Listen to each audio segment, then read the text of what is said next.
got a call from an American journalist who said that he had a source who said that I had tortured Abu Zubaydah.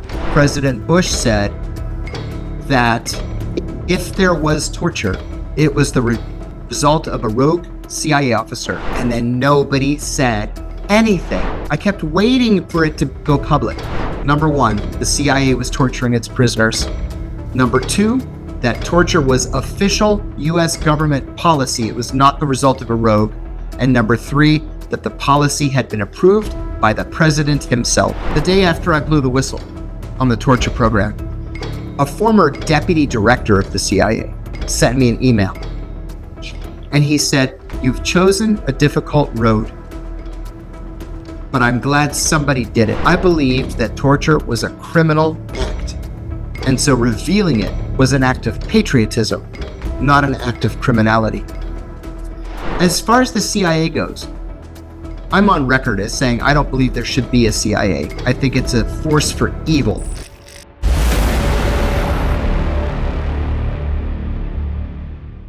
My very first week, my boss said, come up with a standard operating procedure for taking down an Al-Qaeda safe house. Of course, we had something called high-value targets, HVTs, and that was the obvious list. It was Bin Laden, Zawahiri, Abu Zubaydah, Khalid Sheikh Mohammed, Ramzi bin Ashib, the usual cast of characters. And those people who were that cooperating would remain in ISI custody. We believed at the time that Abu Zubaydah was the number 3 in Al-Qaeda. He was not. Did you feel comfortable with the techniques?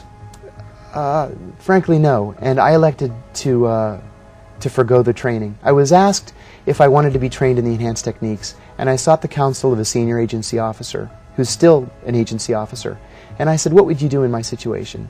And he said, frankly, I think it's a slippery slope, an accident's going to happen, and I wouldn't do it. I thought that somebody was going to make it public, because once they started torturing him, we started getting cables back, reports back from the secret site. I was at headquarters and they were saying, this is terrible, this is illegal, this is not what I signed up for, I quit, I'm coming home, I can't believe we're doing this, I'm going to call the FBI. And I thought, oh, thank God, it's not just me.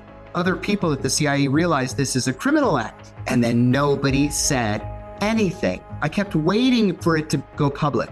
Then I left the CIA in 2004, early 2004, and still waited for somebody to say something. Somebody blew the whistle on the secret prisons. Somebody else blew the whistle on the rendition program. And I thought, okay, this is good. These were criminal acts as well. Somebody's going to say something about Abu Zubaydah. Nothing. And then in December of 2007, I got a call from an American journalist who said that he had a source who said that I had tortured Abu Zubaydah. I said that was absolutely untrue. I was the only person who was kind to Abu Zubaydah. But then, a couple of days later, President Bush said that if there was torture, it was the result of a rogue CIA officer. And I said to my wife, who was also in the CIA, I said, they're going to try to pin this on me, because I was the only one who objected internally through the chain of command. So I called the journalist and I said, I will give you your interview.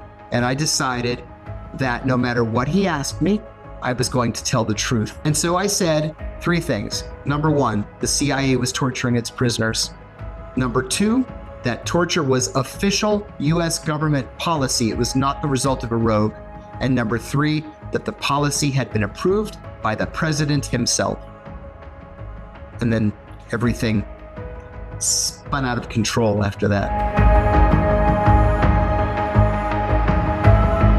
My overall belief for many, many years, up until the torture of Abu Zubaydah, was that we're the good guys, right? We're the good guys. We're the freedom fighters. And then I realized we're not the good guys. We're no better than the bad guys. The things that we criticize other countries for, we were doing every day at secret sites around the world. Let me give you an example. When I was serving in Bahrain, I mentioned that I was on rotation. I was on assignment to the State Department. And as part of that assignment, I was the embassy's human rights officer. There was an intifada in Bahrain at the time.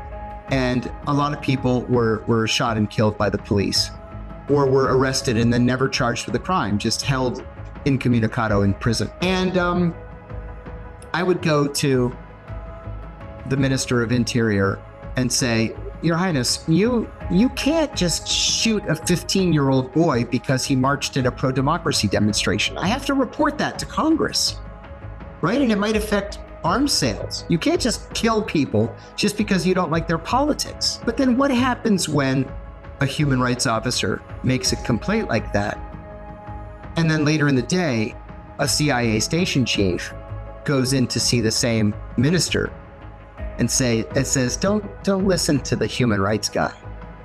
We want you to open a secret prison here where we can bring prisoners to be tortured, and we'll share the intelligence with you. Who's he going to listen to? He's going to listen to me, or he's going to listen to the guy with the suitcases full of money? So I realized on August the 2nd, 2002, I realized we're the bad guys. You know, we talk about human rights and civil liberties and rule of law, and it's like a joke. I did not think I'd get arrested because we have a law in the United States that says that it is illegal to classify a criminal act for the purpose of keeping it from the American people. I believed that torture was a criminal act, and so revealing it was an act of patriotism, not an act of criminality. And to tell you the truth, I wasn't arrested for revealing the torture program. They found a way around it to arrest me for something else. But originally they charged me with 3 counts of espionage, and they had to drop those charges. I hadn't committed espionage. And so it was this legal cat and mouse game that we played for the next 4 years, until they finally arrested me.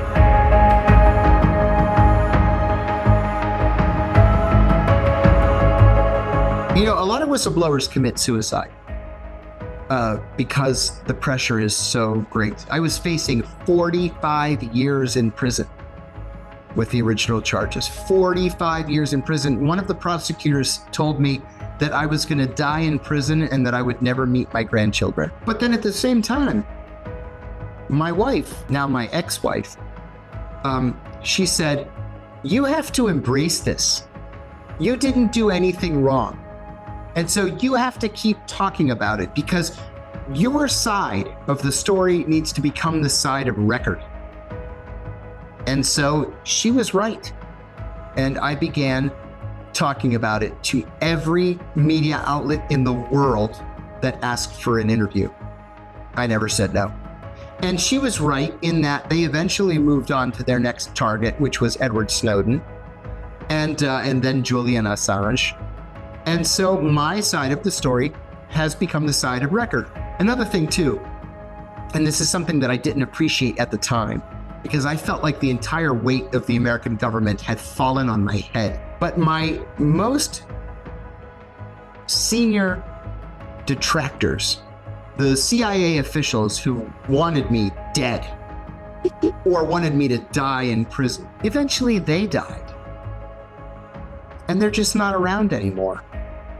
And this new generation of CIA officers, many of them have reached out to me as recently as 2 weeks ago to say that I did the right thing, and that they still talk about me at the CIA 20 years after I've left, saying that I did the right thing. So, you know, in the end, it's all worth it. I'll add one thing too. The day after I blew the whistle on the torture program, a former deputy director of the CIA sent me an email. And he said, "You've chosen a difficult road, but I'm glad somebody did it. And I wish that I had had the courage for it to be me." That meant a lot to me. A lot. It made me realize that it was worth it. my lawyers told me there was probably no way I would get out of it without prison time, but I only ended up getting 23 months. It was actually a relief, as odd as that might sound. It was a relief because there was an end date to it.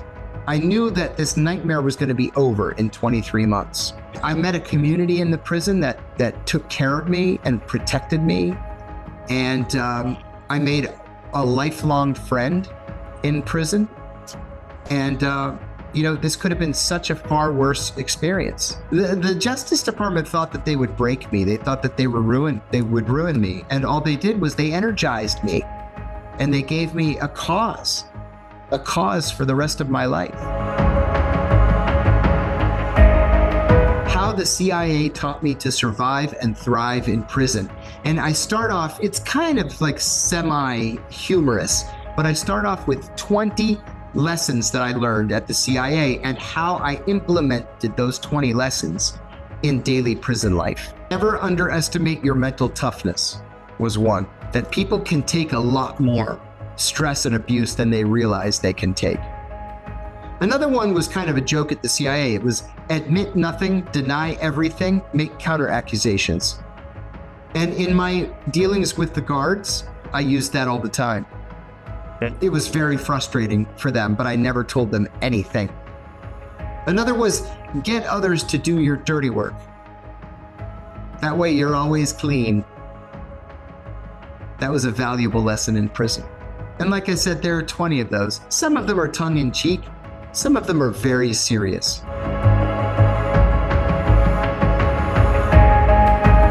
From my own perspective, there's one philosophical lesson and there's one practical lesson. The philosophical lesson is know the truth and the truth shall set you free. The truth should always be paramount, even when the truth is painful. We always have to know the truth and to tell the truth. From a practical perspective, I would advise anybody, no matter where you are in the world, if you are considering blowing the whistle on waste, fraud, abuse, illegality, or threats to the public health or public safety, which is the international definition of whistleblowing, hire a lawyer first and have that lawyer sitting next to you when you blew the whistle. As far as the CIA goes, I'm on record as saying I don't believe there should be a CIA. I think it's a force for evil. But if there has to be a CIA, then it's up to the American government and especially the congressional oversight committees to absolutely ensure that the CIA respects the rule of law and respects human rights and human dignity. And we're still not there yet. And also, I feel like I owe so many of these men an apology for what my government did to them. You know, in the darkness, in the shadows, outside the rule of law, they deserve an apology. They deserve compensation, which they'll never get. But at the very least, they deserve an apology. Worldwide, the job of intelligence agencies, very simply, is to recruit spies to steal secrets. It's really that simple. And I think the most immediate issues are secrets pertaining to terrorism, because we're all affected by terrorism. At the same time, this is not unique to the United States. I'm talking about every intelligence service in the world. Citizens of every country should remind themselves that these intelligence services and intelligence officers work for us. We are the taxpayers. They are working in the public service, and so they should be subject to appropriate oversight. It should be up to every government and every legislature to make sure that their secret services are not violating basic humanitarian laws. I think that most of us fail. Most countries fail in that respect. Certainly here in the United States, we have failed many, many, many times over the decades. But we should constantly keep pressure on our governments to keep pressure on our intelligence services to respect the rule of law. And there are a lot of people who have mental breakdowns because of the pressures associated with this work. You know, it's funny. I'll tell you something personal about myself. Many of my colleagues suffered from PTSD, post-traumatic stress disorder, and I never did. It never affected me. I don't know how or why, but I was able to separate the danger, the risk of the job with my personal life. It was only when I got divorced that I got PTSD because of the divorce. And I went to see a doctor who I knew from the CIA. And he said, you know, it's amazing to me that you came back from Islamabad and you had no signs of PTSD. I said, I loved Islamabad. I loved the job. I loved the work, the operations, the people. It was like a vacation for me. I loved it. But the breakup of my marriage, I never saw that coming. So for a lot of people, you know, there's turnover because a lot of people literally lose their minds doing some of these things. They try to weed those people out in the application process. If you're mentally fragile, you're not gonna be cut out for a CIA job. But sometimes it's just too much, and so you have to be able to recognize when your mental health is in danger, and you have to be willing to act on it to protect yourself, because the CIA doesn't care if you have a mental breakdown. You have to care if you're having a mental breakdown. The CIA doesn't care if you get better. They just want you to get better enough so they can send you back overseas to do more work. So you really have to worry about yourself. That's the advice I would give.